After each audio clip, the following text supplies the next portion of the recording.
It's Accountech Bytes, your compact compendium of cash flow capers and cloud accounting curios with me, Tom Herbert. Happy New Year. Thanks for tuning in. And if you find this useful, please like, subscribe, or follow. Let's get on with the show. Let's kick off with news that Big Four firm PwC has decided to go big on crypto. The move comes after years of ambivalence, really, and has largely come in the wake of the Trump administration's embrace of all things cryptocurrency. So PwC's US boss Paul Griggs told the Financial Times they were leaning in to cryptocurrency work after years of taking a more cautious stance, and is probably helped by a number of larger blue chip businesses diving into the digital asset markets. So not only is PwC auditing some of these cryptocurrency firms that it stayed away from in the past, Griggs also said PwC has been pitching companies on how they could use crypto technology, including how stablecoins can be used to improve the efficiency of the payments system.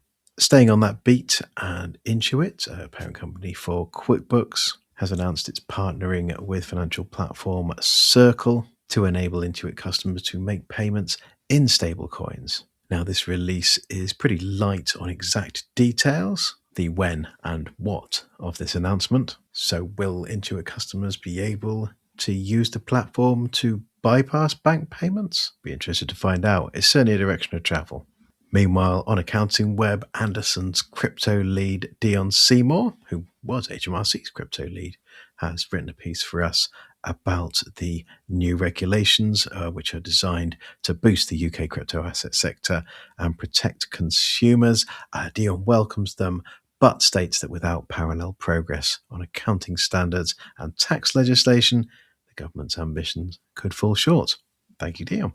Let's move on to something completely different, and Fujitsu's European boss has been back in front of MPs this week, denying that the company is a parasite on the British state. So 2 years ago, at the height of the outcry about the post office IT scandal, Paul Patterson said the company had a moral obligation to contribute towards compensation for the victims of the scandal. Anyone who's been following this will be staggeringly unsurprised to learn that Fujitsu has yet to contribute to it.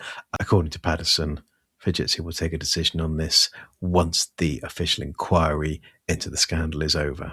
One from me, and the world's largest accountancy body, ACCA, has stated that it will revert to in-person exams from March 2026 for the majority of students, following claims that AI-fueled cheating on its remote examinations is undermining its professional qualification. Next up, from RNZ, Arise Sir Rod. So Zero co-founder Rod Drury has been made a Knight Companion in the New Year's Honours list. Congratulations, Rod. Sticking with the people news, and Andrew Garvey, formerly of Free Agent Counting Up and Iris, has joined accounting platform ClearBooks as CEO. Congratulations, Andrew. Some acquisitions now, and I covered this back in October, but anti-money laundering platform SmartSearch has completed the acquisition of digital ID firm Credas. Here's one I completely missed, and time tracking app Harvest has been acquired by a company called Bending Spoons. So Harvest is popular with accountants, as Oliver Palmer points out, because it integrates with Xero and sends invoices that don't look like complete garbage. It'll be interesting to see how Harvest users find the product after the acquisition. I'm afraid takeovers of this type don't tend to have a happy ending, but you never know. Let's head over to MTD Corner now, and in an update posted before Christmas, but after my last video, HMRC has announced the removal of several restrictions to sign up for Making Tax Digital for income tax, including removing restrictions on taxpayers with existing debts and partner income, along with a couple of other tweaks to streamline the journey for taxpayers and agents. Thank you, Sam. Sticking with MTD, and Robin Milstead from LKA Chartered Accountants and the Accountants Therapy Group has written a piece for us on the potential collision between MTD and universal credit claimants. So Robin highlights how self-employed universal credit claimants could face dual reporting under MTD, potentially resulting in 17 submissions per year. Yikes.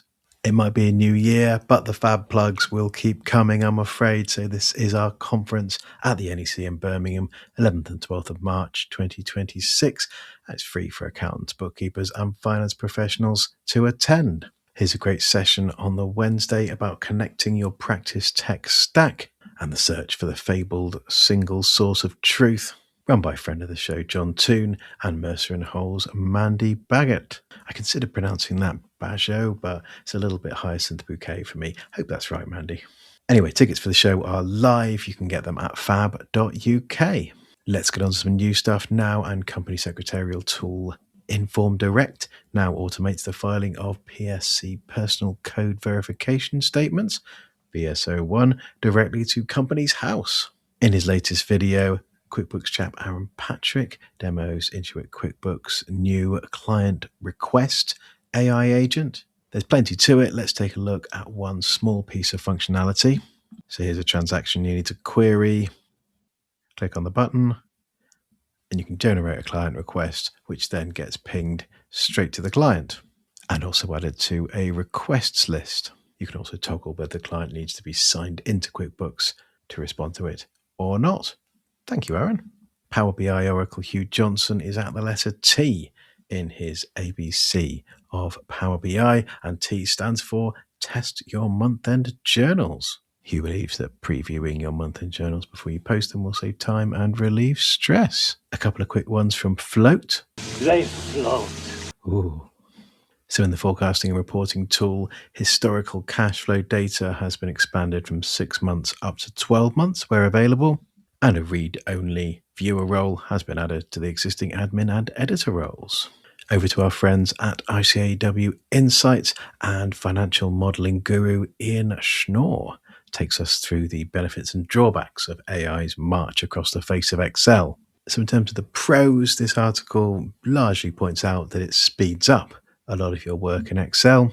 The cons are that the AI agent often takes shortcuts that may not be correct, sometimes creates formulas that are overbuilt, and often builds formulas that are neither flexible nor dynamic. Interesting stuff.